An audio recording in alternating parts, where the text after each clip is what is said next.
रायगड, महाराष्ट्रासह देश विदेशातील ताज्या बातम्या पाहण्यासाठी मॅक्स इंडिया लाईव्ह चॅनलला सबस्क्राईब करा आणि बेल आयकॉन दाबायला विसरू नका.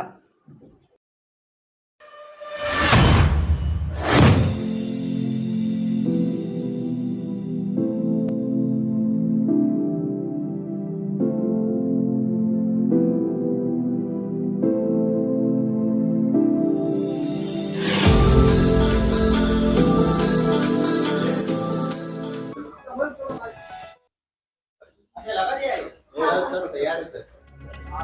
सेटअप तैयार है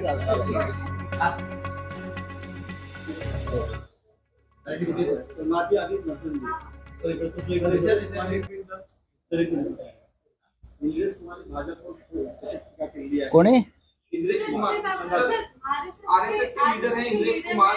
उन्होंने कहा कि जो अहंकारी हैं उनको 241 पे रोक दिया गया और जो राम भक्त नहीं थे उनको 234 पे रोक दिया गया जनता. देखिए, राष्ट्रीय स्वयंसेवक संघ की एक बात मैं सुन रहा हूं. कल सरसंघ चालक मोहनराव भागवत जी ने भी यही बात कही कि लोक सेवक को अहंकार नहीं होना चाहिए. लोक सेवक को अहंकार नहीं होना चाहिए. लेकिन 10 साल में हमने देखा इस देश में सिर्फ अहंकार ही अहंकार है. अहंकार है, ईर्ष्या है, बदले की राजनीति है, मिसयूज ऑफ पावर है, और ये सब बीजेपी की मातृ संस्था आरएसएस देखता रह गया. 10 साल में हम सभी लोगों ने आरएसएस से बहुत उम्मीद रखी थी कि आरएसएस के लोग, प्रमुख लोग निर्भयता से सामने आएंगे और ये बदले की अहंकार की राजनीति को रोकने की कोशिश करेंगे. ये इस देश की जनता की उम्मीद थी, हमारे जैसे जो विपक्ष के लोग हैं उनकी भी उम्मीद थी, लेकिन ये नहीं हुआ.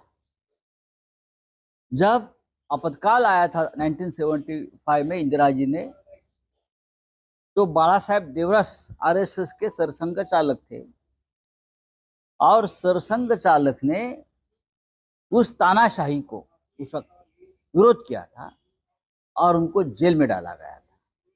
यह हम भूल नहीं सकते.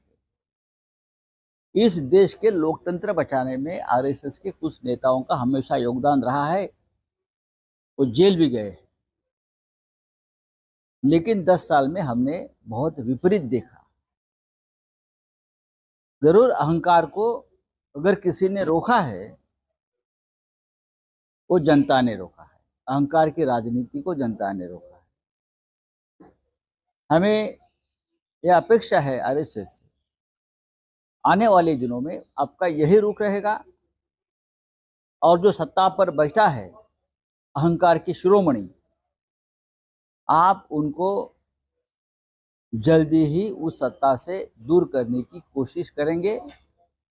हमें विश्वास है कि आप ये कर सकते हैं. देखिए, देवाचा न्याय काय असतो. आम्ही जनतेला जनार्दन म्हणतो. जनता जनार्दन यही भगवान है, यही लोकतंत्र का भगवान है, सब कुछ है. अगर आपने भगवान के सामने जो चोरी की है कुछ सीटों की, लगभग 30 से ज्यादा ऊपर सीटें ऐसी है जहां बीजेपी हार गई है. डरा धमकाकर इलेक्शन ऑफिसर को आपने उस पर विजय प्राप्त किया है. वो कोर्ट में मामला जाएगा. तो बीजेपी पूरी तरह से हार गई है. मोदी जी हार गए हैं, अमित शाह हार गए हैं, वाराणसी में नरेंद्र मोदी हार गए हैं, और भगवान सब देख रहा है. आप अयोध्या हारे, आप चित्रकूट हारे, आप प्रभु श्री राम की भूमि नासिक में हारे, आप रामेश्वरम में हारे, आप रामटेक में हारे. जहां जहां प्रभु श्री राम का वास्तव्य रहा वो सभी पवित्र भूमि पर अहंकार का पराभव हुआ है. रावण अहंकारी था, इसलिए प्रभु श्री राम ने रावण का पराभव किया, उनका वध किया. आज वही अहंकार राम के नाम पर चल रहा था, जनता ने अहंकार को रोक दिया है, पूरी तरह से पराजित नहीं हुआ है। वो काम आरएसएस को करना पड़ेगा। एनसीपी अजीत पवार की जो पार्टी उसने अच्छा नहीं किया, छगन भुजबल कह रहे हैं सिर्फ हमें 4 सीटें दी गई, उसमें से हम एक जीत के आए, बाकी बीजेपी के ऊपर सवाल उठाए, बाकी चीजें। देखिए, उनकी पार्टी है, गुलाम ज्यादा आवाज नहीं उठा सकते। गुलाम जो होता है किसी पार्टी का आश्रित होता है। जब ब्रिटिश का ईस्ट इंडिया कंपनी की सरकार थी तो सभी राजे राजवाड़े उनके गुलाम थे, जिसे आप मराठी में मांडलिक बोलते हैं। सभी उनके चाकरी में थे, उनके सेवा में थे। जो तनख्वाह उनसे मिलती थी उस पर खुश थे। इंदिरा गांधी ने तनख्वाहें बंद कर दी।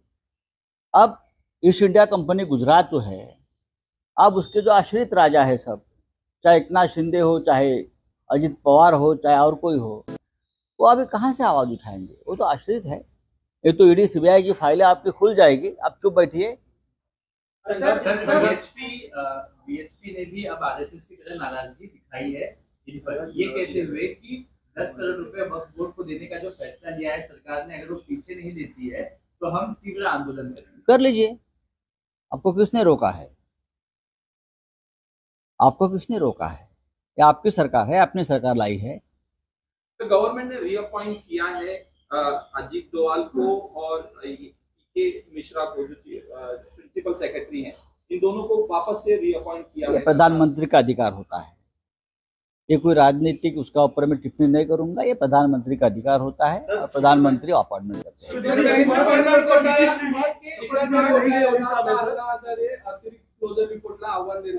अण्णा हजारे जागे झाले त्याबद्दल मी अण्णांचं अभिनंदन करतो।